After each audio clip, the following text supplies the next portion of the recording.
আমাদের আসলে কোনো দল নাই, আমরা বিএনপিও করি না, জামাতও করি না, আমরা এনসিপি করি না, আমরা আমরা হচ্ছে জাতীয় গণতন্ত্রকামী সরকারপন্থী দল। সেনাবাহিনীর গাড়িগুলা যায় রাস্তা দিয়ে, মানে ব্যালট বাক্স নিয়ে বা হচ্ছে গার্ড দেওয়ার জন্য, তখন রাস্তা থেকে মানুষ দুয়োধ্বনি দিছে ভুয়া ভুয়া। একটা জেনারেলকে পদত্যাগ করছে, বলছে যে না আমরা একটা এই প্রেসক্রিপটিভ প্রিডিটারমাইন্ড একটা ইলেকশনের আমরা সাক্ষ্য হব না। একজন বলছে, বলে নাই কিন্তু। আজকে এই প্রশাসন এবং পুলিশ, আমরা চরিত্রটার পরিবর্তনের নির্ণায়ক আসলে কি, আমরা কিভাবে বুঝবো যে আসলে তাদের এই যে মনস্তাত্ত্বিক পরিবর্তনটা ঘটেছে।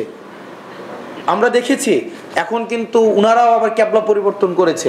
আমি একজন প্রশাসক বলছে যে আমাকে বললো যে হাসান দেখো, আমাদের আসলে কোনো দল নাই, আমরা বিএনপিও করি না, জামাতও করি না, আমরা এনসিপি করি না, আমরা আমরা হচ্ছে জাতীয় গণতন্ত্রকামী সরকারপন্থী দল।